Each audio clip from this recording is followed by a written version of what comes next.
Boa noite a todos. Eu acho que os R1 estão assistindo, né, Flávia? Sim. Talvez nem todos me conheçam, meu nome é Maria Aparecida, né? Eu sou médica neonatologista da UTIM, né? Todos vão passar lá com a gente, vão me conhecer. Então, a gente vai falar para vocês sobre a atualização do Consenso Europeu da doença de membrana hialina, o SDR, ou síndrome do desconforto respiratório. Essa última ela é atualizada a cada 3 anos. E a última atualização foi o ano passado, né? E a gente, teve um congresso agora em São Paulo, e na Santa Casa, e lá foi apresentado, eu achei interessante, eu gostei de ter assistido, falei, gente, a gente acha que lê, está tudo bem, mas foi bom ter assistido a aula. Aí a gente teve a ideia de passar aí essa atualização, né? Então, é a 6ª versão, né? Não houveram muitas mudanças, mas a gente vai comentar aqui o que mudou. Então, esse consenso europeu, ele utiliza o GRADE, né, para colocar as suas recomendações. Então, só para lembrar, principalmente para os R1s, que talvez não estão tão familiarizados, o sistema GRADE, ele é usado assim, pelos pesquisadores, né, os estatísticos, para unificar a graduação assim dos níveis de evidência, a força de uma recomendação, né? A gente vai ver se um determinado trabalho, se uma determinada recomendação baseada nos trabalhos que eles consultaram, ela tem uma qualidade alta, que é letra A, moderada B, baixa C, qualidade muito baixa D. E a força da recomendação, ela vai ser 1 ou 2. Então, se eu tiver um A1, é uma recomendação de uma alta qualidade e assim, a gente pode confiar, provavelmente ela não vai mudar. Agora, se eu pego lá uma C, pode ser que surjam novas evidências e aquela recomendação vai mudar, né? Então, é só lembrar que a qualidade da evidência vai de A a D, né, sendo A a melhor evidência e a força da recomendação 1 e 2. Então, eles começam, sobre o tratamento da síndrome do desconforto respiratório, a gente tem que começar lá, né, no pré-natal, né? Então, a primeira coisa que nós precisamos fazer para que não ocorra prematuridade, por consequência, a doença da membrana hialina, que os bebês prematuros é que vão ter a doença da membrana hialina, né? A gente vai ter que adotar algumas medidas daí, medidas de saúde pública, né? Para a gente prevenir a gravidez na adolescência, porque é uma gravidez complicada, que tem grande chance de evoluir com um bebê prematuro, né, um parto prematuro. Então, a gente pode observar lá na nossa unidade, nos hospitais públicos, muito alta a incidência de gravidez na adolescência, né, infelizmente. Então, assim, medidas de saúde pública precisavam ser estabelecidas para ver se diminui isso aí, né? O espaçamento adequado entre as gestações, às vezes tem mãe que está com o bebê lá na UTI, tem outro, já está grávida, né? Nós tivemos vários casos assim. O bebê ainda está na UTI e ela já está grávida novamente. Isso não é bom, né? Prevenção de cesáreas desnecessárias, desculpe, ficou escrito de maneira errada. A gente sabe que o parto cesáreo, ele não é o ideal, né? Triagem precoce para pré-eclâmpsia, né? A gente vê que tem uma incidência muito alta. Tratamento com baixa dose de aspirina em mulheres de risco, aquelas mulheres que têm a síndrome de fosfolipídio, etc. E transferência de embrião único, né? No caso de fertilização assistida, a gente deve procurar não colocar muitos embriões, né? Para aqueles gemelares, 4, 5, isso complica muito, e vai aumentar muito o risco do parto prematuro, né? E agora os cuidados pré-natais, aí sim a gente tem que ter uma afinidade, um entrosamento muito grande com a a obstetrícia, né? Eu acho até que nós devíamos ter educação continuada em conjunto, uma sessão de perinatologia e obstetrícia, né? Porque a gente tem que trabalhar muito em concordância, né? Nosso resultado, nosso trabalho lá, nossa assistência para o recém-nascido, depende muito das condutas da obstetrícia, né?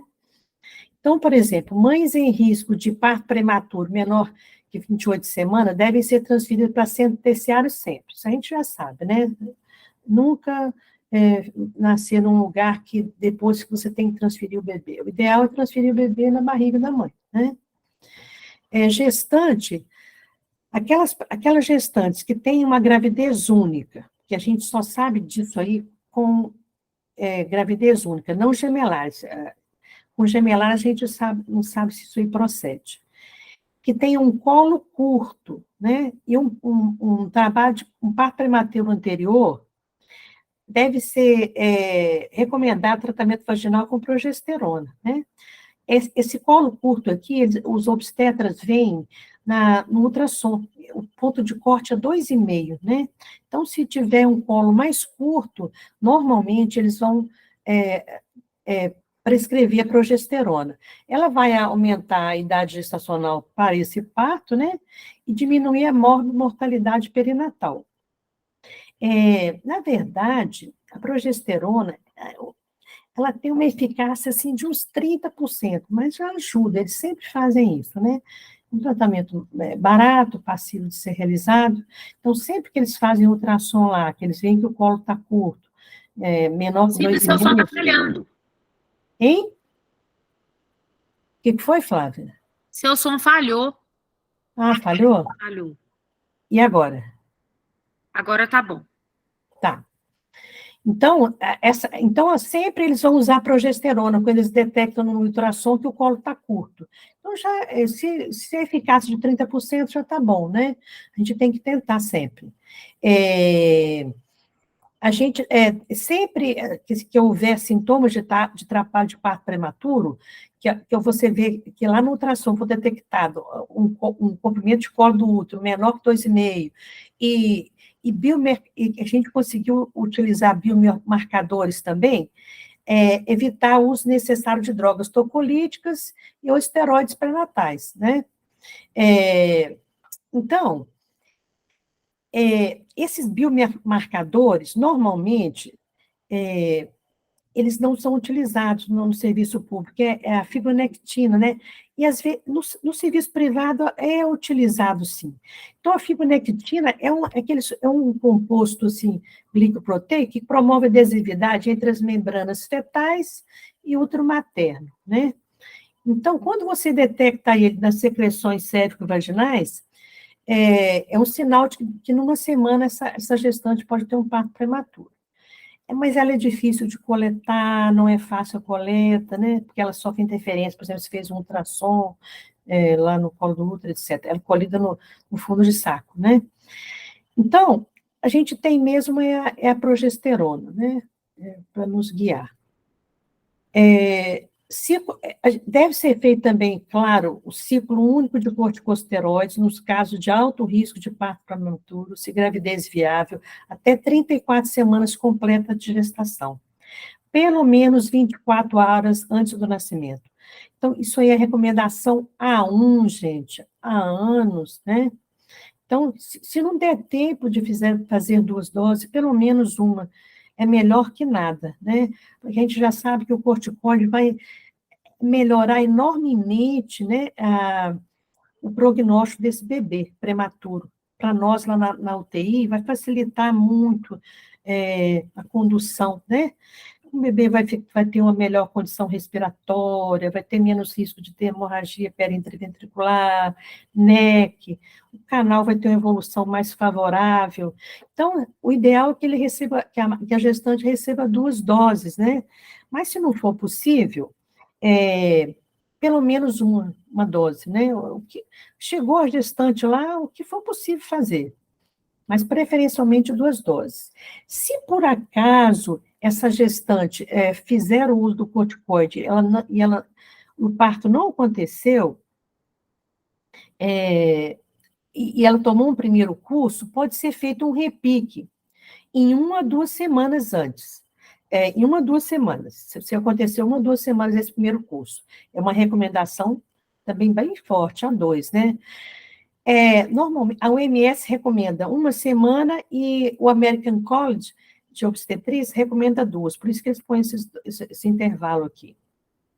Então, gente, o corticoide, ele é fundamental para que o nosso bebê tenha uma membrana hialina mais leve, que ele tenha menos morbidades. É muito importante, né? A gente tem que estar sempre em consonância com a obstetrícia. Aqui a gente sabe que isso acontece, mas no interior, muitas vezes, os obstetras não fazem, né? Então, só para a gente lembrar,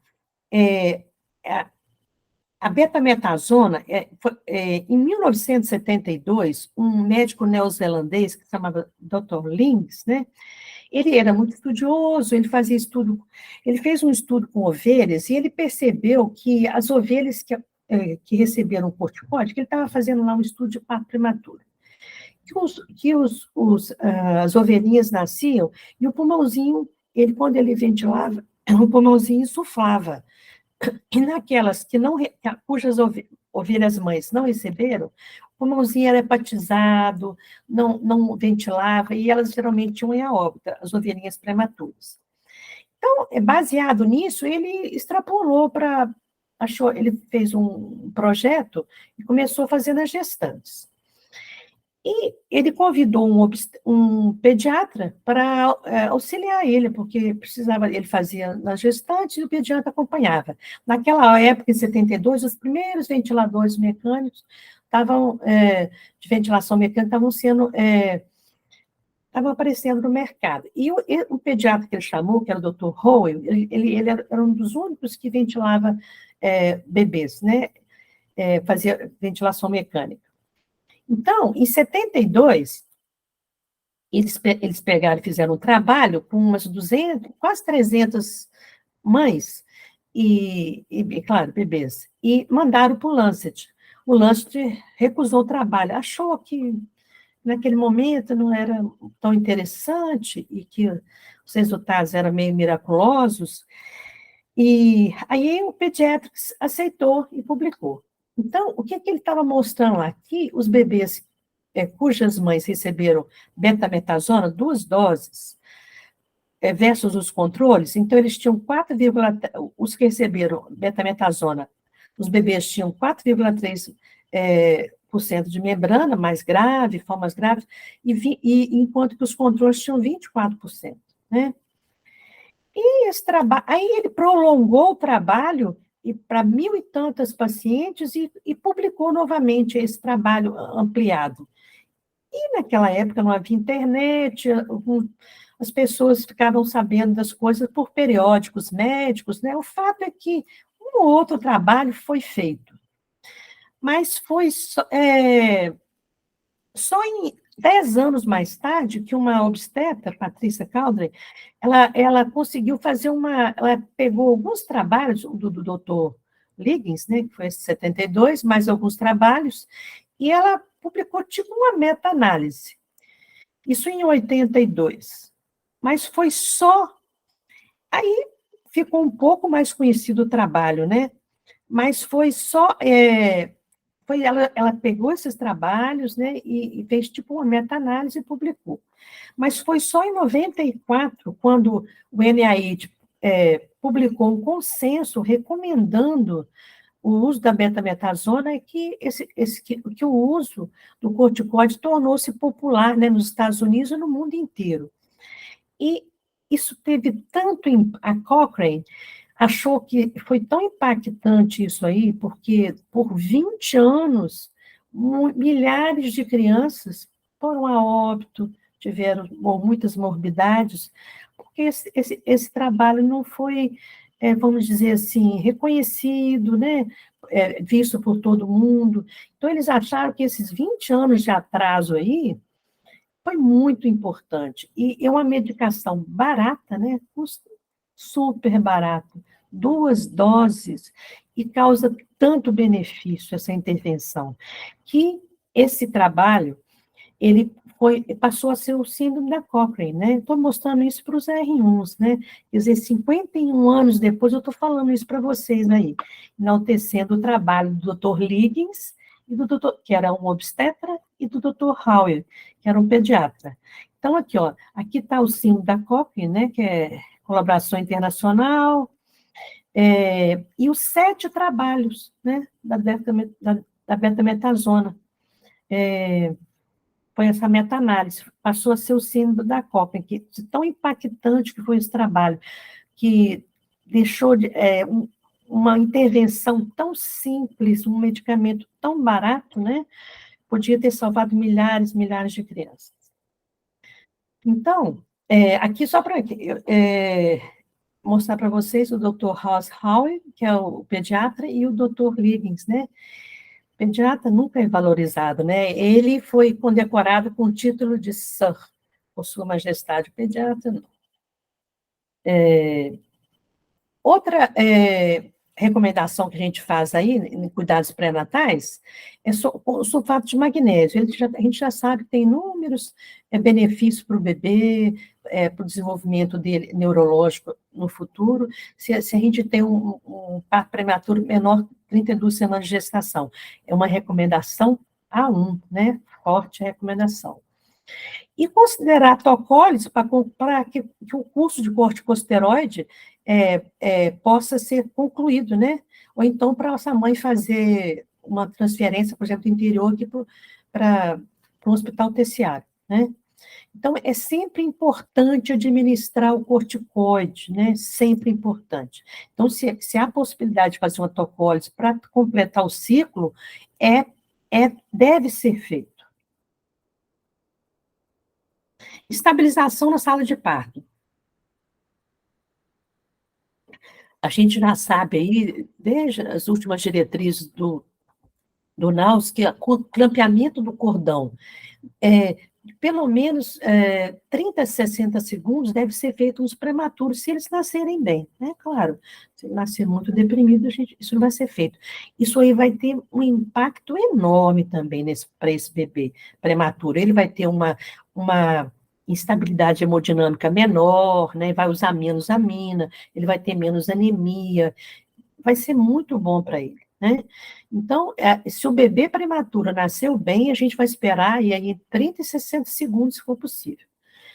Aqui, essa é uma recomendação A1, né? Lá no site da Sociedade Brasileira de Pediatria, tem um artigo sobre essa questão do clampeamento, que nós, no NAU, sempre recomendamos para as pessoas lerem, né? Para ver a importância desse clampeamento oportuno.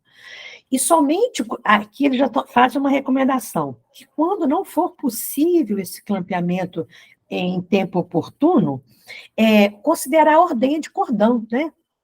Bebês maiores que 28, é uma recomendação B2, tá? Não é tão forte. No NAUS, nós ainda não recomendamos, tá? Então, assim, esse aqui é o Consenso Europeu de Tratamento de Membrana Hialina. Quem for fazer, quando a gente faz o curso de reanimação, nós ainda não liberamos isso aí, né, a ordenha. Pode ser que no próximo, que as evidências cheguem, né, e a gente possa fazer isso, daqui a uns 2, 3 anos, né. Os dispositivos de PSNT, né, que é o ventilador manual em T, o Baby Puff, deve ser usado em vez da bolsa e máscara no prematuro. Isso também é uma recomendação B1. A gente sabe que, em termos de mortalidade, o uso do ambu ou do ventilador manual em T não tem tanta diferença, mas a gente sabe que, em termos de broncodisplasia, sim. A gente vai falar disso mais à frente. É muito importante usar o ventilador manual em T, porque você já começa, você vai reanimar o bebê, se precisar fazer uma ventilação com pressão positiva, e ele precocemente inicia o CPAP. A gente está lá com a máscara no ventilador, o blender, com uma concentração de oxigênio ideal para ele, né? E Então, é perfeito. Já começa o CPAP precocemente. Isso é fundamental para que essa membrana não evolua de uma maneira mais desfavorável. Né? Se você mantém uma PEP que o ventilador manual ET proporciona, uma PEP de 5, 6, o bebê não vai ter o seu surfactante inativado, não vai fazer tanta atelectasia, né? Então, prematuros com respiração espontânea devem ser estabilizados com CPAP, recomendação A1. O CPAP é a coisa mais importante na sala de parto. É ele que vai preservar o surfactante que esse bebê tem, para não inativá-lo mais. Se ele estiver apneico ou bradicárdio, a gente vai realizar o VPP com o ventilador não INT, né? Com a pressão aí de 20, 25 e uma PEP de 6. Recomendação D2. Esse aqui é uma foto lá do Odilon, esse aqui é um ventilador manual INT mais antigo que a gente tinha, mas ele funcionava da mesma forma. Hoje a gente tem os modelos da Fanny, né? Então, mostrando aqui, olha, o bebê já foi reanimado, já foi assistido ao nascer, e ele está recebendo nesse momento o CPAP, olha lá. Aqui, ó, a peça em T, só recebendo o PEP, saturando bem, ela bem tranquilo. E essa modelo aqui é a Ana Laura, né? Nossa neurologista hoje, quando ela era residente da NEO. Então, o oxigênio para a ressuscitação deve ser titulado pelo blender. A gente sabe, isso aqui também, eu vou adiantar para vocês que essas recomendações aqui não são do NAUS. O NAUS recomenda que nós iniciemos uma oferta de O2 para reanimar um recém-nascido de 30%.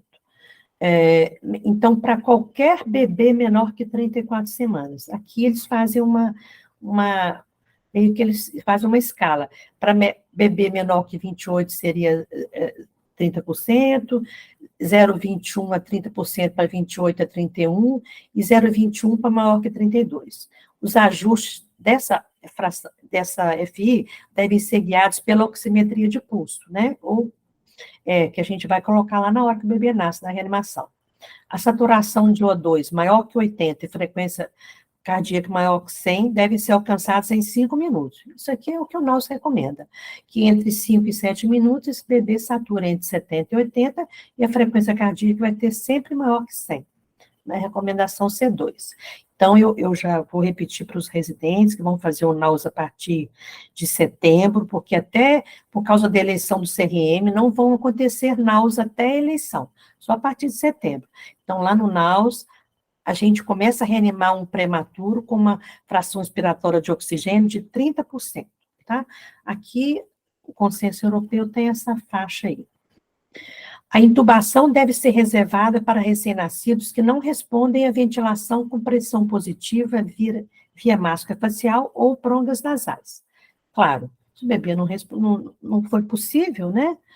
A gente vai intubar, é lógico, né? É uma recomendação A1. Sacos plásticos ou invólucros oclusivos e sob aquecedores radiantes e gás umidificado devem ser usados para estabilizar o bebê, menor que 32, para reduzir o risco de hipotermia.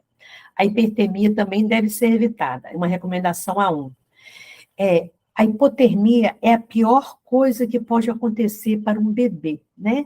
Então, é um indicador de qualidade, um indicador de qualidade de um serviço. A gente chegar com o bebê entre 36,5 e 37,5 lá na UTI, pelo menos 36,5, né? Porque se ele chegar lá com essa temperatura, ele vai evoluir muito melhor, né? Se o bebê chega hipotérmico na UTI, tudo para ele fica mais difícil. Ele vai ter um choque muito pior, vai ter que usar mais amina, você vai precisar de aumentar a oferta de oxigênio para ele. Então, não tem por que esse bebê não chegar quentinho, né, lá na UTI, certo? A gente tem todo o recurso lá na sala de parto, nós temos um berço aquecido, nós temos as orientações de colocá-lo em saco plástico, de utilizar máscaras.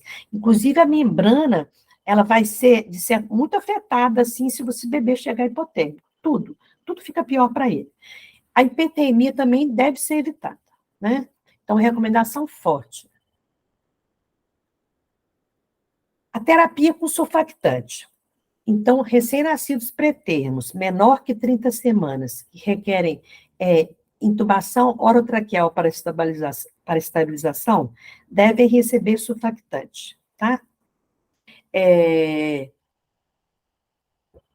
uma recomendação que passou de A1 para 2, tá?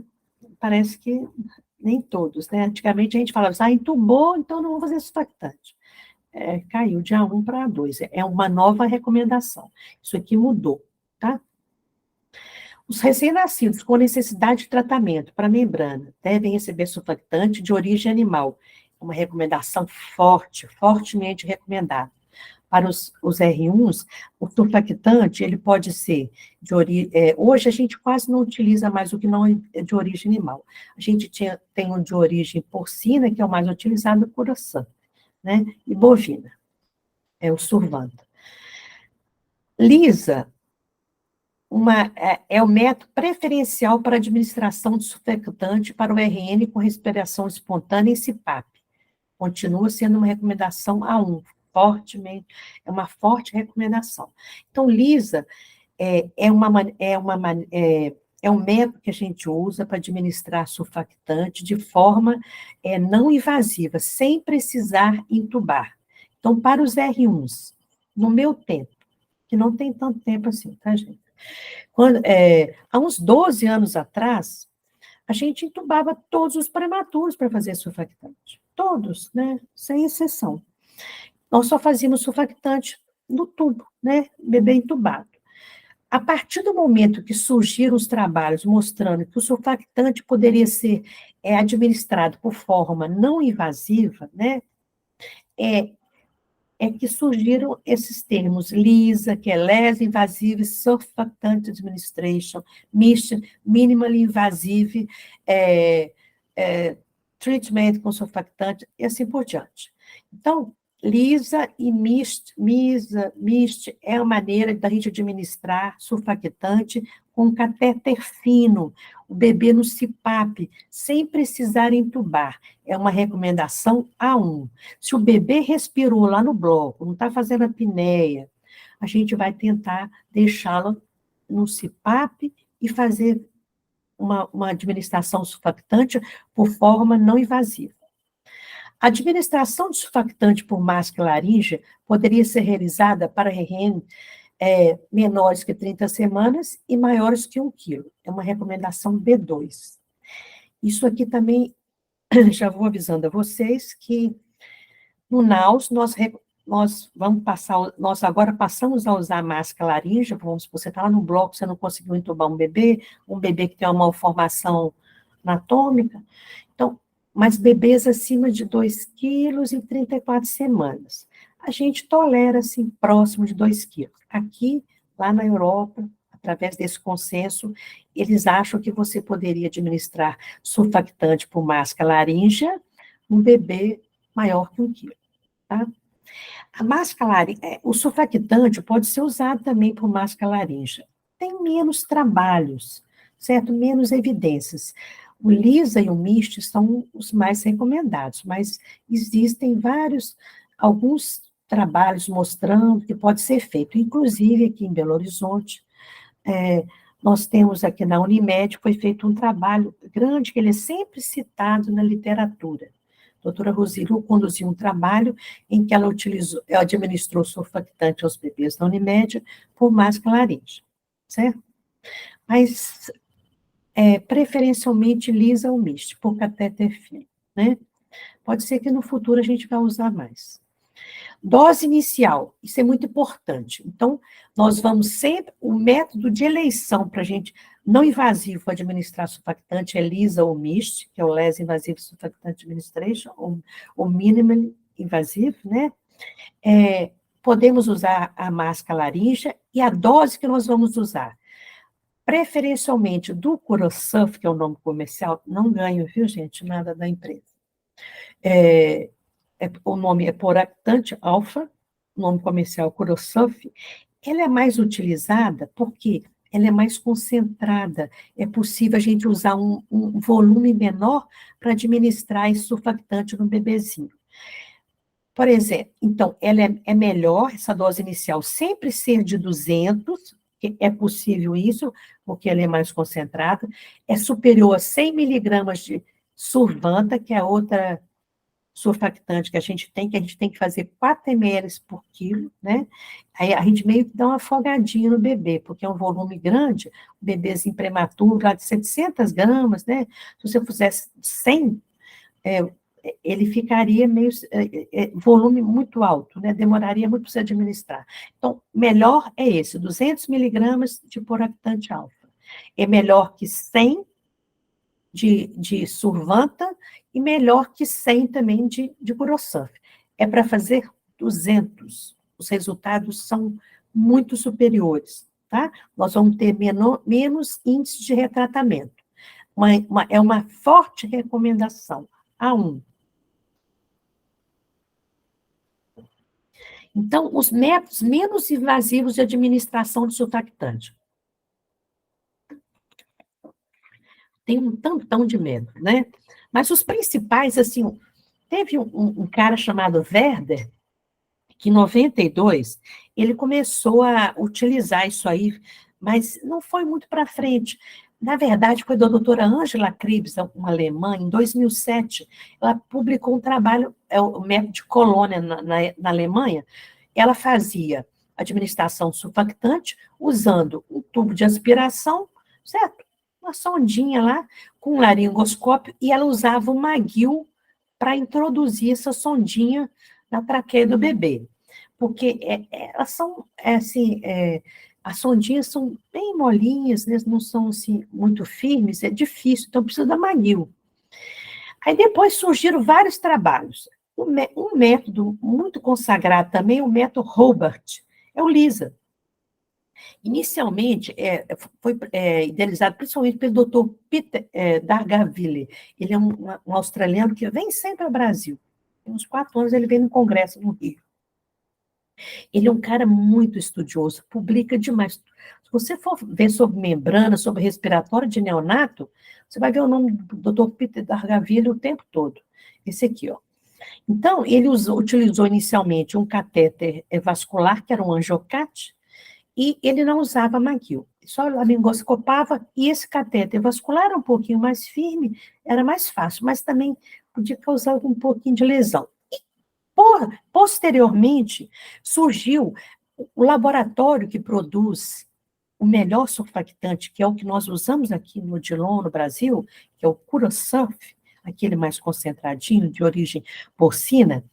Ele criou o LisaCat, que era um catéter especial só para fazer administração de surfactante por forma não invasiva. Parece que em 2022 aconteceram uns problemas.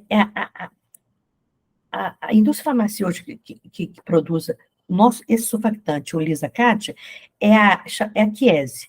Ela é uma farmacêutica italiana, que é lá de Parma, né?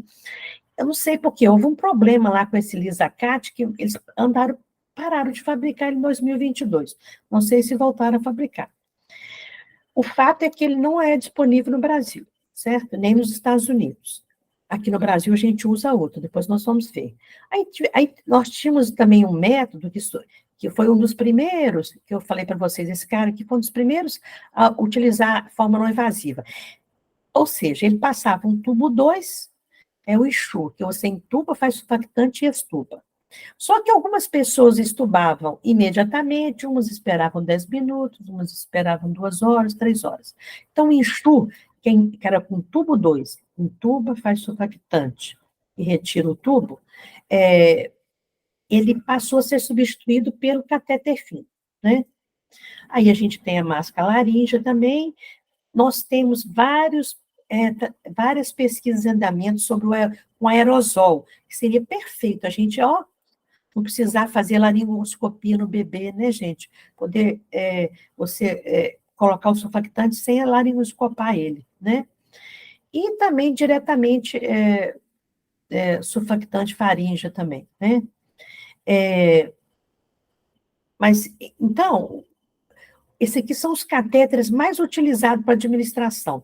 Então, esse aqui é o enxur, né, um tubo 2, aí depois a gente tem aqui um tubo de aspiração, né, que era usado, por exemplo, pela doutora Ângela. Aqui é o Lisacat, esse é o Lisacat, tá, gente? Ele é um catetezinho, ele é bem rígidozinho, mas ele é de silicone, né? E tem as marcas direitinho para você ver onde você vai introduzir na traqueia do bebê, para menor de 27, maior de 27 semanas. E esse aqui é um outro tipo de catéter, chama Neopact, que ele vem no invólucrozinho assim, para facilitar, e libera o catéter, certo? Esse aqui é o catéter. Mas esse aqui é o Lisacat, olha, que eu acho que a Chiesi parou de fabricar, não sei por quê, não sei se por causa do Covid faltou muito material, né? As pessoas, não sei se foi isso. O Lisa, então, é o catéter que tem essas marquinhas aqui, dependendo da gestacional do bebê. Você vai introduzir mais ou menos, né? Ele tem um diâmetro, ele tem 3 centímetros de comprimento, um diâmetro externo de 1,7 e um diâmetro interno de 1,1 milímetro, tá? É o Lisacat. Ele é retinho assim, com as marquinhas. Esse é o catéter que nós temos no Brasil, um catéter da Vigon. A Vigon é uma indústria, né, inglesa que fabrica tubos, né? E ela fabricou esse catéter. É bem bonzinho, viu, gente? É bom para a gente utilizar e administrar o surfactante. Ele é um catéter, então, semi-rígido, tem essa ponta macia para não lesar a traqueia do bebê, tá?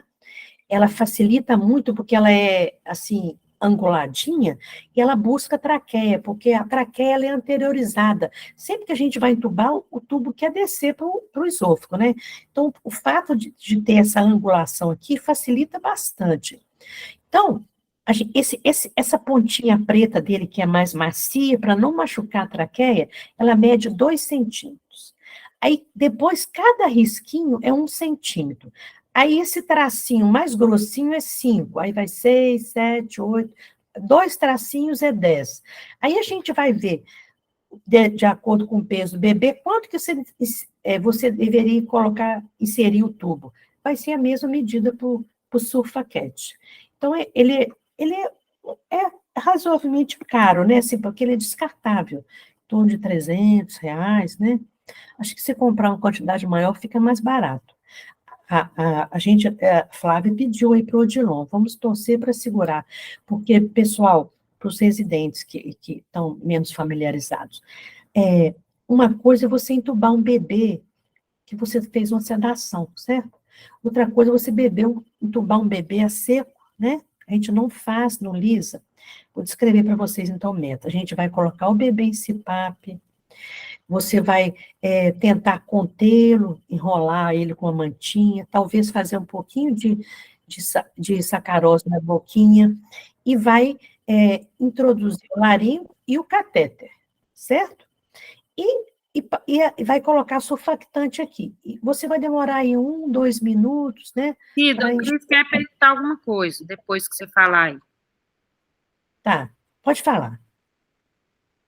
Esse, mas tem alguns protocolos que fazem, sim, uma sedação leve, analgesia por causa do evento. Sim, eu vou falar sobre isso, Cris. Prevenção da bradicardia, a própria laringoscopia vai causar evento vagal, então pode dar hipotensão, a dor inflamatória, né? Então acaba que entubar seco é talvez o maior questionamento que tem sobre a questão de Lisa, né? É o maior questionamento. Vocês na Unimed não fazem, né, Cris? Não, a gente não faz, guiado também por outros trabalhos também, que todos usaram essas sedações breves que não interferem com o drive respiratório e diminuem o risco aí, tanto inflamatório quanto do evento mais vagal, né? Tá certo. Então, eu vou colocar isso. A gente vai falar sobre sedação ainda, Cris. Então, para os residentes que estão menos familiarizados, então, Lisa, a gente vai pegar o bebê, virar a cabecinha dele, como se fosse entubar ele, vamos contê-lo, usar no máximo a sacarose, e a gente vai fazer uma laringoscopia, e a gente usa uma sondinha, igual a doutora Ângela lá, atualmente lá no Odilon, a gente usa uma sondinha 6, a gente faz uma marcação nela no tubo, e vai introduzir até onde o tubo iria e vai administrar. Lá na FEMIG nós temos o Lisacat, então assim, ajuda bastante. O bebê prematurinho é mais fácil da gente fazer, ele não mexe muito, mas você entubar um tourinho de 33 semanas, mexendo com a cabecinha, assim, ele é muito mais ativo, muito mais reativo, é complexo, ele mexe muito, então assim, fica muito mais difícil. Então esse cateter aqui facilita bastante, né? E a gente vai falar sobre isso, sobre a sedação, então. Outra coisa, para a gente fazer o LISA, como o Cris falou, há muito questionamento, nós vamos falar ainda com consideração sobre a questão de fazer essa laringoscopia a seco. Há controvérsias, alguns pesquisadores dizem, mas vocês vão entubar um menino prematuro, tudo vocês falam que dá hemorragia, agora você faz uma laringoscopia, vocês já imaginaram o tanto que o fluxo cerebral desse bebê altera quando você está fazendo uma laringoscopia? Uma coisa que é dolorosa, provavelmente, ele poderia sangrar durante esse procedimento, né? Mas o fato é que os trabalhos têm mostrado que atualmente é melhor fazer por ele, né? Usando o método não invasivo, com o catéter fino.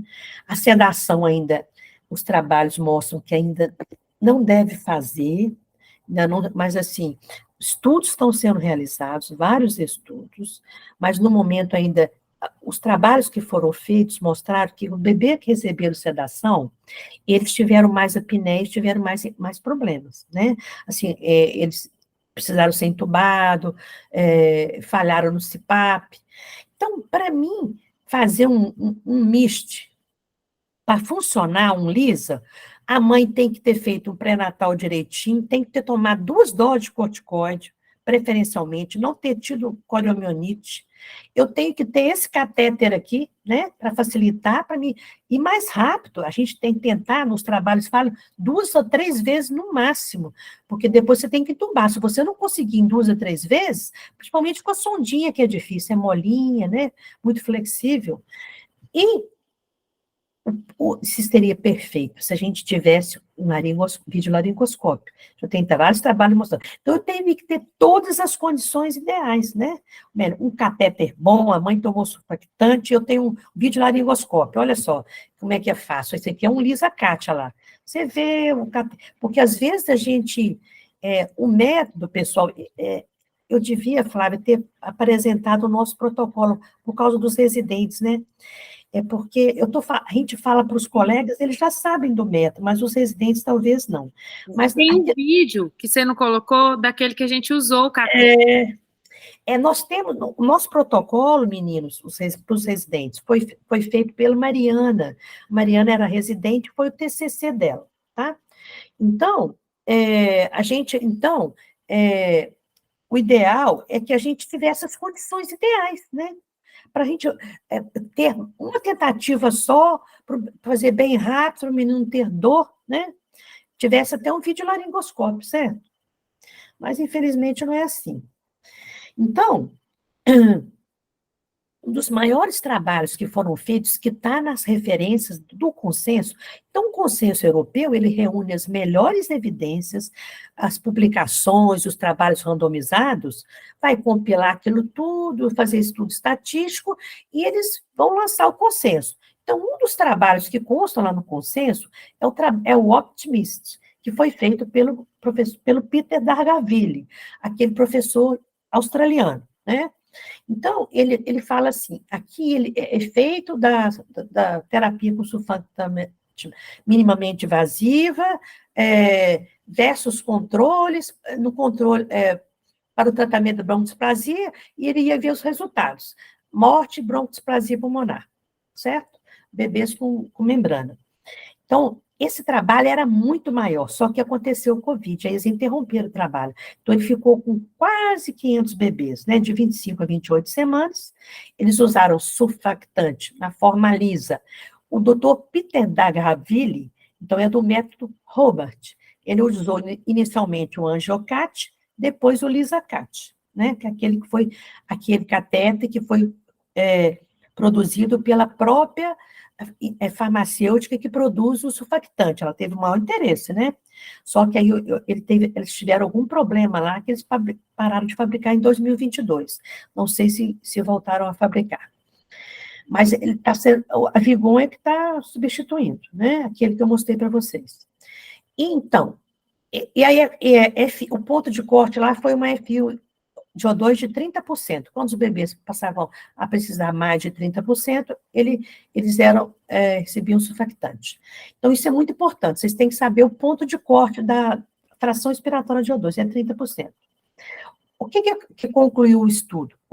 Esse é o maior estudo, um dos maiores estudos que a gente tem. Um estudo bem desenhado, controlado, randomizado, com cegamento. Houve uma redução significativa da broncoespasmia em sobreviventes, favorecendo os recém-nascidos tratados, 37 por 45. E foi uma das referências do consenso, então. Aqui ele está mostrando, né, o forest plot, aqui, o que ele mostrou? Que o evento combinado, morte, broncoespasmia, favoreceu o MIST, morte antes de 36 semanas, não, mas a broncoespasmia também foi favorecida pelo MIST. Agora, isso aqui que eu queria mostrar, o Cris está falando, o MIST e o LISA, meninos, eu falo assim, porque parece que eu estou falando, eu estou usando esse termo, desculpe os colegas, esse termo mais professoral, assim, por causa dos residentes, porque os residentes, principalmente do primeiro ano, não estão familiarizados com os conceitos, com os protocolos da ANEEL, certo? Então, eu achei um artigo muito interessante, de 2023, que ele fala assim, se o LISA devia tornar-se uma prática rotineira nas unidades dos Estados Unidos. Por quê? O LISA e o MIST, ele é usado preferencialmente na Austrália e nos países da Europa. Os americanos, eles são muito pé atrás, né? Eles são muito rígidos, para eles experimentarem alguma coisa, eles têm que ter bastante certeza, ter bastante trabalhos.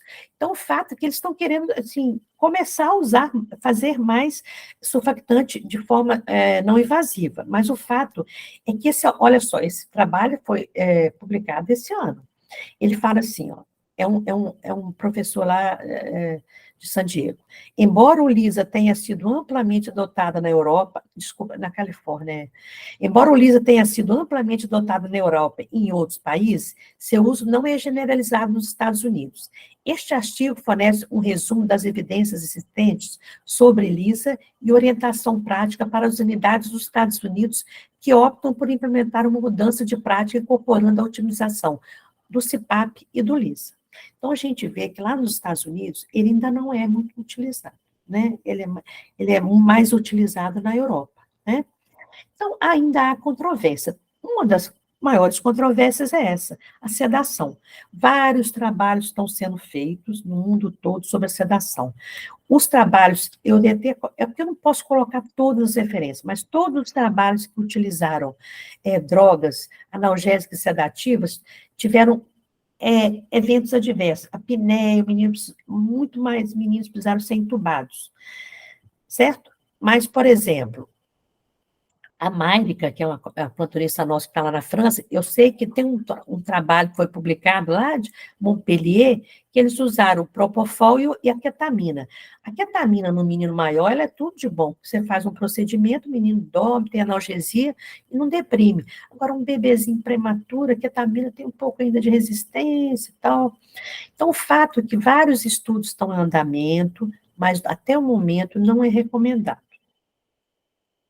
Mas vocês estão vendo que os Estados Unidos ainda não abraçaram essa prática, né? Os americanos são muito certinhos por causa dos processos que eles recebem, o FDA, e sabe por que isso? Porque quando aconteceu aquela tragédia da talidomida no mundo inteiro, que várias crianças nasceram com amelia, sem os bracinhos, sem as perninhas, em todos os lugares do mundo teve pessoas afetadas. Os americanos não tiveram, porque o FDA não tinha liberado ainda a droga, a talidomida na gravidez, né? Então, assim, todo mundo teve pessoas que tiveram talidomida, os americanos não. Então, agora, por que a gente faz essa dose aí de 200?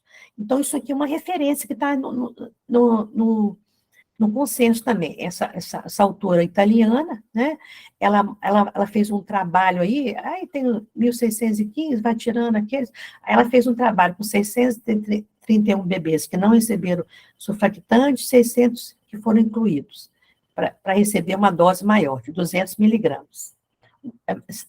Uns receberam 100, outros 200. E o que ela mostrou? O trabalho dela mostrou aqui, ó, até 2010, lá na unidade dela, acho que é a Ancona, na Itália, até 2010 eles usavam 100 miligramas, lembra que eu falei do Curosuf? Aí, olha o tanto de necessidade de retratamento, de dar 2 doses, porque a gente pode retratar o neném, viu, residentes? A gente pode dar 200, se ele não melhorar, a gente pode repetir após umas 6 horas, dar mais 100, aí a gente não vai dar 200 mais não, mais 100. Mas lá nesse serviço dela, ela usava o Curosuf, até 2010, 100 miligramas. Aí olha o tanto de bebês que precisaram de mais de 2 doses. Aí, a partir do momento que eles passaram a usar 200, a necessidade de retratamento diminuiu enormemente. E, além disso, diminuiu também o número de broncodisplasia entre aqueles que usaram 200. Certo? 2022. Então, isso é novo. O surfactante deve ser dado precocemente, recomendação A1. Quanto mais precoce, melhor. Porque quanto mais tempo a gente demorar, mais microtelectasias esse bebê vai fazer, vai aumentar o processo inflamatório, ele vai inativar o pouco surfactante que ele tem. Então, o ideal é o mais precoce. O protocolo sugerido seria tratar renes com piora respiratória, que necessitam de FO2 de 0,30 e pressão de CPAP maior que 6. Aí acrescentar, esse aqui é novo, gente, nesse consenso, ou ultrassom pulmonar. Por quê? Isso aqui é muito importante. Olha só, a gente leva um bebê, a mãe tomou uma dose surfactante, meia boca, né? Ela não tomou as doses que deveria. Assim, já ajuda, mas ele tomou uma dose. Aí o bebê vai para lá, inicialmente ele fica bem. Aí, com 4 horas de vida, ele começa a demandar uma FI mais alta, né? Então, olha só, a gente que deveria fazer um surfactante precoce, a gente, baseado na clínica e na FO2 inicial, a gente vai fazer um surfactante com 5 horas, né? Então, a partir de agora, desse consenso, nós vamos ter mais uma ferramenta para nos guiar. Falar, esse bebê tem surfactante, desculpe-me, tem membrana hialina. Além de eu ter esse ponto de corte da FI, eu observo o padrão respiratório do bebê, eu vou ter ultrassom pulmonar. Então, a gente tem visto vários trabalhos que mostram uma melhora, que é confiável esse ultrassom pulmonar. É igual do adulto. Você tem um score, né? No adulto é point of care, o pessoal usa o tempo todo. Então, eles estão querendo que a gente faça. Então, eu vi vários trabalhos que todos os neonatologistas das unidades são treinados para fazer, certo? Então, outra coisa, por que vai ser muito importante isso? Porque o CPAP, o fato da gente usar CPAP, meio que você dá uma estabilizada no bebê. Fica assim, um falso positivo. Parece que ele melhorou, mas é porque o CPAP, ele é muito bom, ele mantém a via aérea do bebê aberta, né? Então, assim, ele pode momentaneamente ficar bem, mas a membrana pode se manifestar. Então, quanto mais recursos eu tiver para me falar, esse bebê vai precisar de surfactante e ela ser administrada o mais precocemente possível, melhor. Então, é um novo recurso que eu tenho. É uma recomendação B2.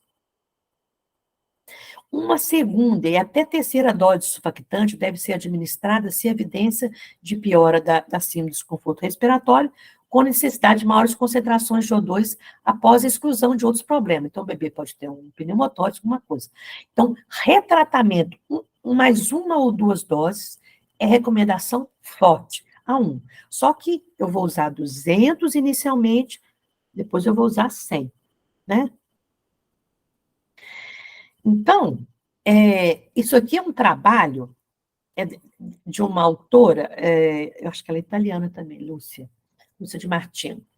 Ela fez um trabalho que ela viu lá que a pontuação, eu não vou entrar muito em técnica, mas ela fez, tem um score lá que é Lang, Ultrassom Score. A pontuação para você tratar a membrana varia de 0 a 18, correlacionando-se inversamente com a aeração pulmonar. Então, você tem um pulmãozinho com membrana hepatizado lá, vai dar mais alto. A conclusão que ela chegou é a seguinte: a luz prevê com precisão a necessidade de substituição do surfactante em recém-nascidos pré-termos tratados com CPAP com SDR. O valor de corte que ela encontrou foi de 6 a 8. Ela achou que de 6 a 8 fornece sensibilidade e especificidade ideais para prever a necessidade da primeira dose. Quando ela encontra um valor de 10, ela acha que deve fazer o retratamento, dar uma segunda dose. É um trabalho de 2018, quase 400 bebês. Aí, esse trabalho dela foi utilizado por essa autora aqui, que publicou agora em 2022 um trabalho falando o ultrassom poderia predizer com acurácia se você deve dar surfactante. É uma revisão sistemática e o que ela viu nesse... Isso aqui é uma curva ROC. A curva ROC é um recurso estatístico em que a gente vai ver, ela é utilizada muito para a gente ver ponto de corte de uma intervenção, seja um exame laboratorial, lá, uma dosagem de um eletrólito, qualquer método. Então, para você ver ponto de corte, qual é o melhor ponto entre a sensibilidade e a especificidade. Então, o trabalho da Demartino foi o ponto de corte aqui, ó. Foi o escolhido. A área sobre a curva, aí a curva ROC, ela gera uma área sobre a curva. Quanto maior, melhor. Se ela for meio, não tem valor nenhum. Se ela for acima de 0,7, já é bom. Então, essa área sobre a curva do trabalho de Martino, que é aquele trabalho que eu apresentei anteriormente, foi o escolhido. Ela gerou uma área sobre a curva de 0,88. Então, eles acharam que esse ponto de corte dela foi o melhor, certo? Essa publicação agora é de 2023. E a Fernanda, Flávia, ela vai falar um pouquinho, ela está fazendo lá no Sofia, sabia, ultrassom. Eu acho que a gente também vai ter que treinar, né? Nós vamos ter que treinar, talvez, para a gente começar a fazer, né? Acho que é muito treinamento, né? Os adultos já fazem isso, né? O pessoal faz point of care, né? Para ver se tem alguma consolidação. Primeiro melhorar o nosso aparelho, né, Cito? O nosso aparelho é muito ruim. Já tentei usar no nosso lá, não consegui. Você usa qual no Sofia, Fernanda? Qual que você usa no Sofia? Eu tenho um da Mindray lá, que é o que eu uso mais corriqueiramente, que ele é simples, o valor dele não é tão alto, assim. Ele custa cerca de 90 mil. Que é o padrão nosso. É o nosso padrão do nosso novo lá, que chegou pra gente e não... acabou que redirecionou. Mas, por exemplo, tem um da Cardio lá de 250 mil, que de vez em quando eu pego, quando tá ocupado com ultrassom transfontanela, que aí é outro nível. Mas, assim, com o de 90 mil a gente vê muito bem. Fernanda, você fez o curso aonde mesmo? Eu fiz na verdade, eu fiz 2 cursos já, fiz 2 de 20 horas, que a gente na fisioterapia não tem uma formação específica para isso, né? Ainda está começando. Na ANEL, então, isso é extremamente novo. Ô, Fê. E aí, eu fui para o Rio. Não, tem o do bloco que a gente também pode utilizar até a gente obter um novo aparelho lá para o setor. Isso, aquele bebê que chegou, que foi 33 semanas, que usou óxido nítrico lá no leito 8, que não precisou da segunda dose, eu fiz com ele. Eu usei esse do bloco. É melhor, né? Sim, você para avaliar. E aí, o que aconteceu? Eu fui para o Rio, fiz um curso lá, que era de NEL, mas assim, até o Marcelo que deu o curso, Marcelo Terra, excelente, ele vem para Belo Horizonte em novembro, se vocês tiverem a chance de fazer o curso dele, é ótimo. Ele tem pouca experiência, na verdade, ele não tem a prática da ANEL. Então, a gente trocou muito nesse intervalo, E aí ele dá para adulto também. Depois eu fiz do Marcelo Farani, que é para adulto, mas que a gente aproveita muito, tinha uma aula de neo lá. Mas enfim, o leque que o ultrassom traz para a gente, pulmonar, é absurdo de possibilidades, assim. Então, a princípio, eu fiz o curso e foquei na aeração pulmonar, que hoje é o que eu tenho, que eu sinto que eu tenho mais segurança para fazer, que aí a gente consegue avaliar tanto as questões das patologias, quanto a questão do síndrome de desconforto respiratório, e acabei fazendo uma instrução de trabalho técnico de rotina mesmo, para a gente avaliar essa questão do surfactante. Eu fiz o curso e a Andressa, que é Furtado, que é a fisioterapeuta de referência da tarde, fez também, que a minha ideia era eu ficar de manhã, a princípio, né, até pegar a mão, e ela à tarde. E aí, agora a gente já está expandindo, está avaliando também função diafragmática, qualidade de movimentação, fazendo, diagnosticando paralisia diafragmática, paresia diafragmática, fazendo intervenção da fisioterapia e reavaliando depois. A gente está com casos muito interessantes lá. Então, está uma riqueza absurda, assim, de possibilidades. Essa instrução de trabalho técnico que eu fiz foi esse score, Cida, que você está usando, Sim. foi a busca que eu fiz, esse do Demartini. O que acontece? Eu fiz uma busca extensa e cheguei à conclusão. E cheguei à conclusão que a melhor score que a gente tinha era maior ou igual a 7. Então, coincidiu exatamente com o que você falou. Eu vi a melhor referência. Que era 7. Eu vi um outro trabalho grande com 500 meninos que era 7 o ponto de corte. E você vê que o dela foi o ponto de corte da curva Rock, você viu? Aqui, exatamente. Não, isso até me deu tranquilidade, porque esse último trabalho eu não tinha visto ainda não, de 2023, então tá até ótimo. Por que acontece? O estudo original é do Brett, de 2015, que ele usou um ponto de corte 4. Então, ele saiu uma taxa de uso de surfactante de 25% para 75%. Então, ele começou a hiperestimar a síndrome de desconforto respiratório, que é ruim, você não precisa usar surfactantes necessariamente. Então, eles foram trabalhando novas pesquisas com outros pontos de corte e chegaram à conclusão desse, que você não hiperestima, né, e consegue fazer de uma forma adequada. Ótimo. Aí, o que a gente chegou à conclusão também fazendo busca, porque aí a busca vai para todos os cantos, né, porque quando fazer também? Porque acontece? Na hora que o bebê nasce, ele nasce com o pulmão mais úmido.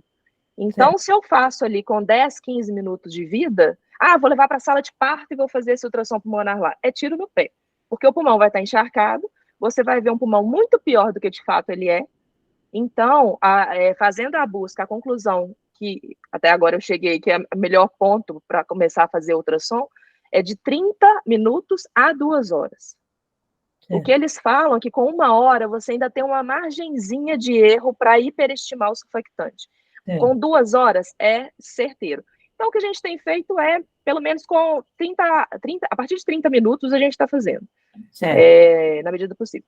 E aí, a tendência, a gente quer reavaliar com 6 horas. Um pouquinho antes de 6 horas, para que, se for para fazer a segunda dose, com 6 horas a gente faça a segunda dose. Aí, por enquanto, como estou eu e a Andressa, acaba que a gente não consegue fazer em 100% das crianças. Mas é um treinamento que vai exigir um tempo, né? Porque no Sofia a gente tem atualmente 36 preceptoras e 14 residentes. Então, para treinar, para atingir todos os plantões, vai ser um caminho longo. Mas eu quero começar ainda esse ano. Mas vocês têm uma amostra grande lá. Porque eu tenho que fazer muito. Para ficar bom, tem que fazer muito, né? Muito. E foi a sensação que eu tive. Você vai pegando as maldades. Porque, por exemplo, se o menino chora, ele dá, por exemplo, a linha B coalescente, que pode sugerir um infiltrado alveolar que não existe. Então, você tem que fazer com o bebê calmo, tranquilo, sua mão estável, para você não ver coisa que não existe. Então, isso requer tempo, prática e repetição. É um fato, né? Mas está sendo muito interessante, porque uma das propostas do ultrassom é essa que você falou, da gente ganhar tempo, porque o ultrassom prevê, antes do raio-x, como que vai ser a evolução dessa síndrome de desconforto respiratório. Ele ganha em 6 horas, cerca de 6 horas.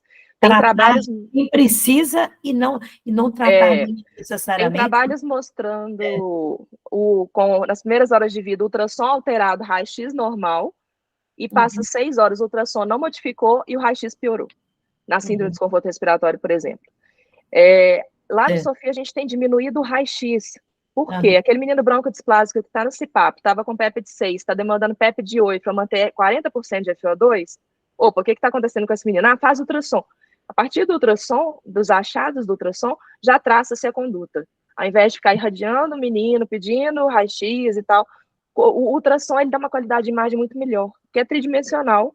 E, além disso, o raio-x é dependente de penetração.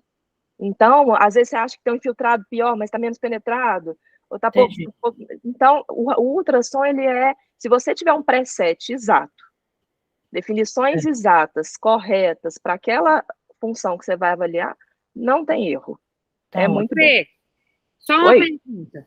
Aí, ultrassom, é porque eu não li ainda esses artigos, mas aí ultrassom, ele seria mais benéfico na questão da segunda dose? Não, nas duas, claro. Não, ele é mais sensível para a primeira dose. Para a primeira? Porque aí você não teria um parâmetro de FO2 ou não? Não, o que acontece, Flávia? A gente lida com o ultrassom como um exame complementar. Então, ele não deixa de ser, ele não vai ser que vai definir. Vai ser instrumento, ele é mais um instrumento. Isso. Tanto é que, assim, você pode ver que no consenso, ele não fala de avaliar raio-x. Você avalia clínica e ultrassom. Que aí é muito melhor. Então, já tivemos casos, assim, de bebês que estão com 30% ainda, mas um ultrassom muito alterado, e que a gente, às vezes, até fala assim, não, vamos fazer o seguinte, vamos esperar mais meia hora, 1 hora. Se ele começar a demandar um pouquinho a mais, a gente já faz o surfactante. E tem dado certo, porque geralmente ele acaba demandando.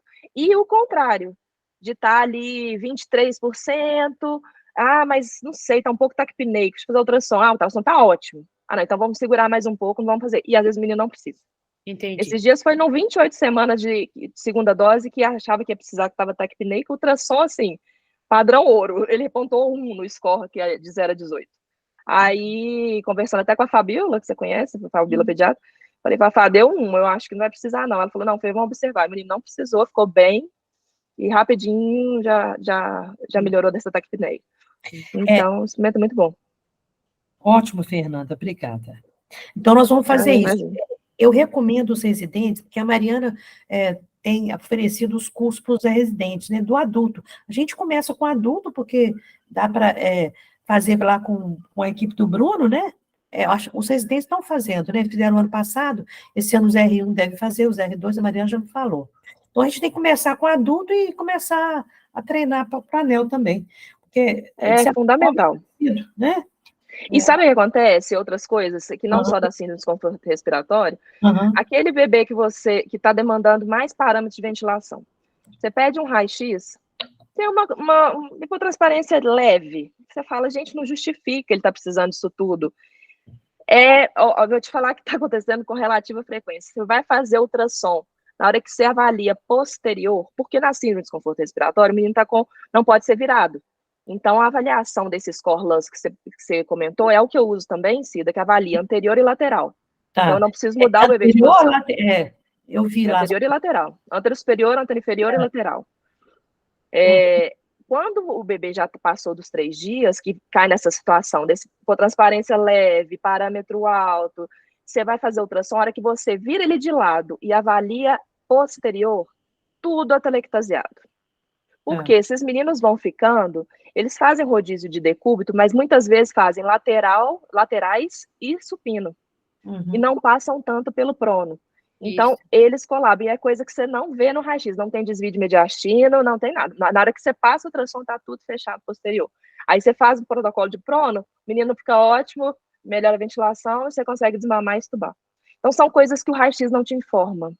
Certo. Bacana, né? Muito bom. Então, a gente vai fazer o do adulto, eu até perdi o último curso, porque eu estava ocupada, a gente tem que fazer o curso do adulto de novo, e quando tiver oportunidade, refazer o do NEL, né? Fazer um curso para a gente aprimorar, né, Flávia? Com certeza. Contando com a Fê aí também, né, Fê? Pode contar comigo. Pode contar mesmo. Com certeza. E de onde o consenso tirou esse ponto de corte, gente? De FI maior que 30, a gente usar surfactante. Então, o primeiro trabalho foi do Dargaville também, em 2013, do Peter Dargaville. Aí, lá ele mostrou que, uma curva ROC também, que o melhor ponto, que tinha mais especificidade, seria 0,30, né, 30%. Então, ele tinha uma adequada sensibilidade e o fator preditor de falha nas primeiras horas de vida. E só que tem um outro trabalho mais tardio aqui, quase 500 crianças, bebês, na mesma faixa etária, que mostrou que 0,29 na segunda hora é muito próximo, né? Apresenta adequada sensibilidade, sendo fator preditor de falha de CPAP, desses autores poloneses, certo? Um trabalho de 2021, bem recente. Então, eles acharam já que 0,29. E a gente fica muito mais tranquilo quando o menino fica 25%, né? A gente sabe, não, esse não precisa de surfactante mesmo, não. E só que tem um trabalho agora de 2023, para colocar areia na coisa, previsão de falha de nasal de CPAP, pressão positiva, em bebês menores de 32 semanas, que sofrem de síndrome de desconforto respiratório. Então, o que ele viu? Mais de 562 RNs com idade gestacional entre 24 e 31 semanas, ele viu que uma FO2 de 0,23 entre a terceira e quarta hora de vida foi o fator mais forte associado à falha de CPAP. Certo? Então, a gente ainda não tem certeza do melhor ponto de corte, por isso que quanto mais recursos nós tivermos, melhor, né? Mas parece que esse entre 0,30 e 0,29 na primeira hora seria atualmente o mais aceito. Sobre sedação e analgesia, então. Então, como eu já disse, todos os trabalhos que já foram feitos com sedação e analgesia mostraram que os bebês que usaram tiveram piores, mais intubação, necessidade de intubar, uma evolução pior. O que eu posso falar para vocês? Que tem um estudo em andamento, que é o PRE-LISA, que é Pre-Medication for Less Invasive Surfactant Administration. Ele começou a recrutar paciente em 2021 e acho que terminar aqui esse ano. Então, nós vamos ter o resultado dele, um grande número de pacientes, tá? É um trabalho americano, tá? Então, quem sabe vai sair alguma coisa, mas a gente fica pensando o que usar, né? Se a ketamina pudesse ser usada nos prematurinhos, seria perfeito. Uma dose mais baixa, não sei. Porque funciona muito bem para os maiorzinhos, né? Sofia, Cida, a gente tem usado fentanil nasal, 1/4 da dose. Tá. Tem funcionado bem, os meninos não fazem apneia, não. Eu acho que a gente tem que começar a experimentar, talvez, né, fazer alguma sedação assim mais leve, um remifentanil, por exemplo, que o efeito é rápido, né? O IERX tem um trabalho lá do Life Center que ele fez com os bebês, o remifentanil acaba muito mais, é super rápido a minha vida dele, né? É muito melhor que o fentanil, certo? A gente tem que pensar nisso, talvez fazer um trabalho, né? Aqui, só para mostrar para os residentes a importância de algumas medidas, no caso da membrana. Isso aqui é um clássico, meninos. Desde que eu sou residente, eu vejo isso aqui. Isso aqui é um clássico. Foi publicado em 97. Então, ele mostrou aqui esse autor. Ele pegou ovelhas prematuras, ventilou com ambu, entubou e ventilou com ambu, e administrou surfactante dali a 30 minutos, certo? E aqui não, ele pegou, não ventilou elas, pôs elas numa VM baixa, e fez surfactante primeiro, bem rápido. Então, o que a gente observou nesses cortes histológicos? Ele sacrificou os animais depois, e ele observou que, olha só na imagem, mostrando pouca aeração, né, e lesão aqui, ó, mostrando membranas alveolares hialinas, muito infiltrado, né, de granulócitos nos espaços alveolares, necrose epitelial, e a ovelhinha que não foi ventilada com ambu, e que recebeu o surfactante só dali uma hora, olha só como o pulmãozinho dela é favo de mel, olha, os alvéolos bonitinhos, bem delineados, sem infiltrado inflamatório. Compara isso com isso. Olha o tanto de infiltrado inflamatório. Então, olha, o doutor Celso Rebelo da USP também tem um trabalho mostrando justamente isso com coelhos. Foi uma tese que ele orientou. Dizem que se você der uma insuflada com ambu no prematuro, já causou dano no pulmãozinho dele. Ele tem aquelas traves de conjuntivo que que vão delinear os alvéolos muito frágeis, né? Então, com certeza vai ter lesão, vai ter inflamação, né? Então, suplementação de oxigênio após estabilização. Ô, Flávio, quanto tempo nós temos nesse meeting aí? 10 minutos. Nossa, então tá. Então, enrijecendo assim pré-termo, recebendo oxigênio, a meta de saturação é sempre 90, 94. A gente põe os alarmes 89, 95. Infelizmente, os bebês ficam saturando 98, às vezes 100, né? À noite, por exemplo, eu trabalho em outros lugares, é triste isso. Recomendação B2. Limite de alarme estão aqui. Protocolos de triagem de ROP deve ser bem estabelecido. A1, né, porque a gente sabe que o oxigênio vai causar uma retinopatia da prematuridade. O suporte respiratório não invasivo. Recomendação A1. Esses bebês devem sempre que tenham membrana, eles não necessitam de IOT. Eles vão sempre para o CPAP e VNI. Se eles respiraram, fizeram a apneia, mesmo que eles estejam um pouquinho de espineia, que eles vão para a não invasiva. A VNI com administração surfactante precoce pela tecla lisa é a abordagem ideal para a RNPT com SDR.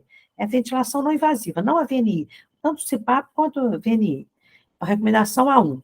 O método de aplicar CPAP pode variar, gente. Pode ser tanto com pronga, com máscara, porque os R1, a gente pode usar pronguinha nasal ou uma máscara. Porque quando eles machucam o narizinho, a gente usa uma máscara para eles descansarem o narizinho. Então, é a recomendação A2, podendo ser ajustada de acordo com a condição clínica, etc. As ventilações não invasivas, se aplicado por meio de um ventilador em vez de um dispositivo BiPAP, pode reduzir a falha na extubação, mas pode não conferir vantagens a longo prazo, como redução da displasia. B2. Isso aqui é novo, gente. Isso aqui é novo, então. Isso aqui é novo. Durante o desmame, o catéter nasal de alta frequência pode ser usado como alternativa ao CPAP para alguns RNs, com a vantagem de menor trauma nasal, certo? Novidade, né? E eu queria mostrar para vocês, isso aqui, Fernanda, presta atenção, Fernanda, esse trabalho é fresquinho, saindo do forno. Ele é de 2023, esse trabalho foi apresentado no PAS. Isso aqui foi, eu assisti esse congresso, a doutora que foi lá que foi lá em São Paulo, ela, que deu o congresso para a gente, ela mostrou isso aqui. Ela foi em Washington, foi agora em abril de 2023. Isso aqui nem foi publicado ainda. Então, o que esse grupo fez? Eles fizeram um trabalho com bebês, né, menor que 28 semanas, e colocaram eles no CPAP a 10, com a PEP de 10, 9 a 11, e com a PEP convencional, de 7, certo? E o que a gente observou aí? Só para resumir para vocês. Então, esse trabalho nem foi publicado ainda. Isso aqui aconteceu, então, no PAS. É um encontro que tem em Washington. Esse ano foi em abril, e a doutora Juscelie foi lá. E ela mostrou para a gente. Então, o que acontece? Os bebês que usaram uma PEP mais alta, mesmo menor que 28 semanas, eles tiveram uma 35% de displasia, né? E enquanto os que tiveram o padrão normal tiveram 57%, certo? E os eventos adversos não foram tão maiores, não teve diferença, perfuração, pneumotórax e morte, certo? E, entenderam? Mas aí o desfecho primário foi falha de extubação, não, né? Foi falha de extubação. Foi muito bom, um NNT baixo de 5, olha, foram necessário tratar 5 pacientes para você ver o resultado, né? Eu tive uma experiência dessa, Cida, lá no Sofia, recentemente. Um bebê que com ultrassom, depois da segunda dose, parecia que não tinha feito nenhuma. Aí a gente fez a terceira dose, que é coisa que a gente não faz. Sim. Tendo em vista a imagem do ultrassom e a clínica que estava, ele já estava indo para Vafo. E aí acabou que ele evoluiu bem. Eu fiz ultrassom na quarta, pré-terceira dose, estava super alterado. Na sexta-feira já estava muito melhor. E aí ele foi estubado. E na pós-estubação ele fez uma telectasia e começou com esforço. Aí falou, meu Deus, não podemos deixar. Aí deixamos na VNI com PEP de 10, por um período curto, assim, não foi prolongado, não. Até ele reexpandiu, a gente reduziu, hoje já está no CPAP. Não foi entubado. Então funciona mesmo. A PEP, ela tem que ser o que o menino precisa. É claro que você não vai usar astronômica, né? Nem fazer recrutamento alveolar em menino que não tem ventilação colateral. Mas a gente tem que ser mais flexível com isso mesmo. É porque o menino está precisando naquela hora. Se com 8 está fechado, vai ter que ser 10. E foram 140 meninos, ó, né? É razoável. E vai ser publicado esse trabalho. Ótimo. Então, estratégias ventilatórias, gente, quando vai o neném precisa entubar. Após estabilização, a VM deve ser usada naqueles que falharam, né? A 1, é lógico. A duração deve ser a duração da VM é de entubar o mais rápido possível. B2. Modo de ventilação protetora. Sempre a gente vai procurar ventilar com volume, ou lá eles recomendam ventilação de alta frequência. Uma recomendação muito forte. Isso aqui é novo, gente, olha. Ventilar com volume dirigido ou volume alto e alta frequência. Novo. Recomendação forte. Num desmame de VM, tolerar isso aqui eu já sabia. Não tolerar hipercapnia, desde que o pH permaneça acima de 7,22. Evitar PCO2. Sempre me preocupei com isso. Isso é novo. Evitar PCO2 menor que 35. A gente vai causar muita injúria cerebral para os prematuros. Estão ouvindo, residentes? Quando a gente pegar um agaso, o PCO2 baixo, a gente tem que ir lá e alterar a VM para não causar, porque causa problema, né? E agora, também lá é novo, embora seja uma recomendação fraca, né, D2, eles estão permitindo, porque nos Estados Unidos só pode usar austenito com meninos maiorzinhos, né, maior que 34. Lá eles estão recomendando que se a mãe teve coriomielite, principalmente, que ele tem uma hipertensão pulmonar, que você poderia usar o óxido nítrico, mas com cautela e que deve ser limitado a estudos clínicos ou ensaio terapêutico quando a hipertensão grave é documentada. Suspender se não tiver resposta. Suspender se não há resposta. Não ficará toda a vida.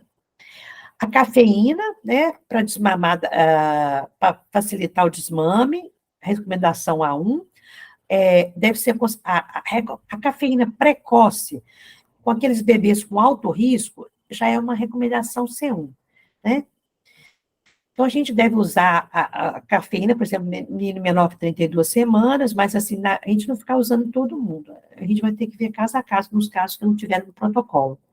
Um curso curto de Dexa deve ser usado para estubar, quando eles tiverem VM mais de 1 a 2 semanas. A gente geralmente usa um curso DART.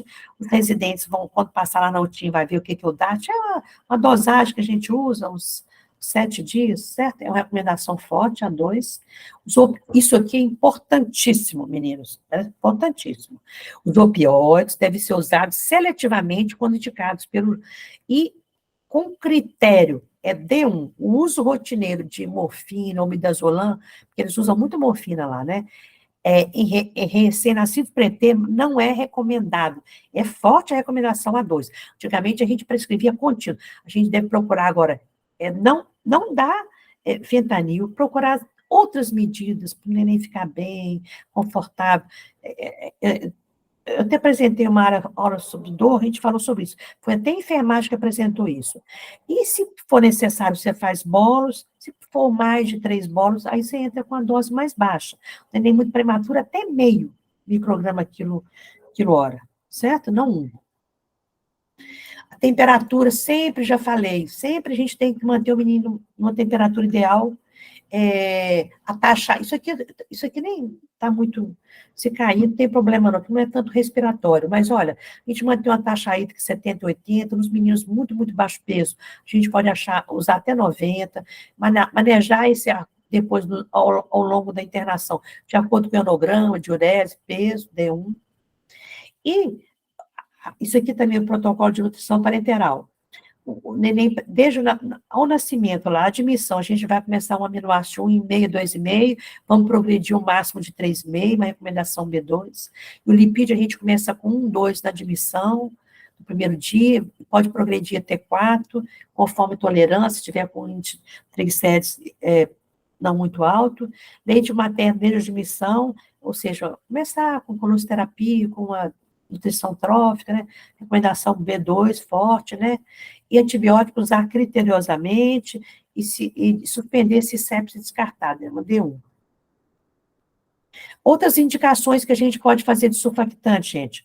O surfactante pode ser usado para SDR complicada com pneumonia, recomendação C2. Ela pode, o surfactante, se o menino tiver hemorragia, ele é benéfico, pode ser usado para ajudar a contornar aí, né? Surfactante pode ser usado para melhorar a oxigenação de reentes que apresentam assim de aspiração meconial. Então é isso, gente. Obrigada. Aqui eu sinto do corticoide, né? Lembrando que na síndrome de aspiração meconial, reduz a indicação de ECMO, né? Então, sim. A gente tem que ter muito cuidado, porque como a gente não faz ECMO, então, assim, é como se fosse uma medida heróica de desespero, né? Porque o surfactante, Flávia, ele inativa, o mecônio inativa o surfactante, né? Sim, mas aí ele não diminuiu mortalidade. Na verdade, ele diminuiu a necessidade de indicação por ECMO. Como a gente não faz ECMO, geralmente a gente não indica o surfactante para síndrome de aspiração meconial grave. O menino que é ECMO é um menino gravíssimo, né? Se fosse medidas, assim, de desespero, né? Certo. Então é isso, assim, olha, eu não coloquei tudo, não, porque tem umas coisas que fogem um pouco do respiratório e fica cansativa a aula, né, Flávio? Se passar muito tempo, né? E agora eu acho que para os residentes novos, talvez fosse interessante a gente pedir para a Mariana, ou eu mesmo posso apresentar o protocolo que eu orientei a Mariana, protocolo de Lisa Misha, a Fernanda me ajuda, os outros fisioterapeutas, Michelle, Lu. Pode contar, a gente ajuda sim. Sim. E à medida que a gente for fazendo ultrassom, se nosso ultrassom chegar para o CTI, fica melhor, fica mais fácil, porque aí toda hora a gente pode usar. Mas sempre que eu for fazer, que eu pegar lá do bloco, eu vou chamar o pessoal para quem quiser acompanhar. Muito bom, Fernanda. Ótimo. Discutindo. Já é bom para...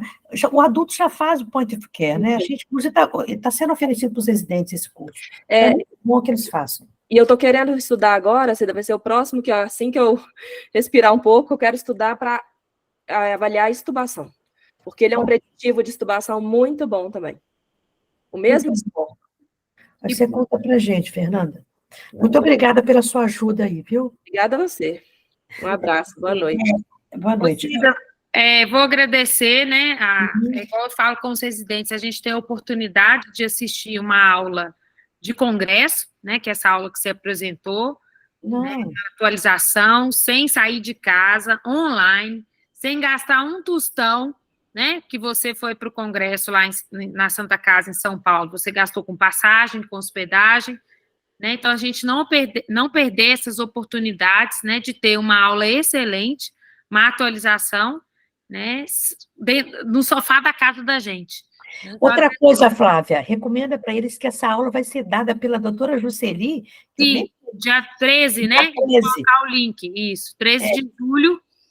É uma aula que ela fez com o patrocínio da Chiesi, mas foi disponibilizado o link, eu vou colocar nos nossos grupos, que aí, reforçando tudo isso que a Cida falou, né? Então, isso é bacana, que a gente vê que a gente consegue, né? Hoje em dia, com acesso à informação, acesso à internet, né, todo mundo consegue manter-se atualizado, né, Cida?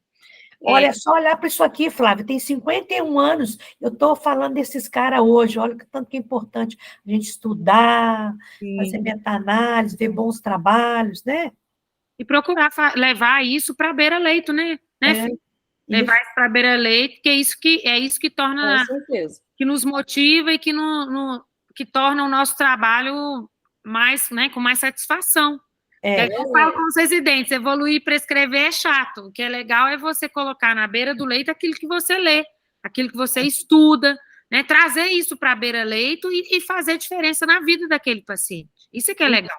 Interpretar tudo que a gente tem à mão, porque muitas vezes a gente tem um monte de informação, por exemplo, na leitura de um sensor de fluxo do ventilador, que se a gente negligencia, a gente fica tateando no escuro as coisas que estão ali, falando para a gente, que está ali escrito. É isso aí. Obrigada, viu, meninos? Obrigada, Fê. Obrigada, Cida. Obrigada a todo mundo que participou. E aí, vamos continuar. Eu vou divulgando aí as próximas aulas aí nos grupos, tá bom, gente? Boa noite para todo mundo. Então, obrigada. Boa noite, obrigada. Boa noite.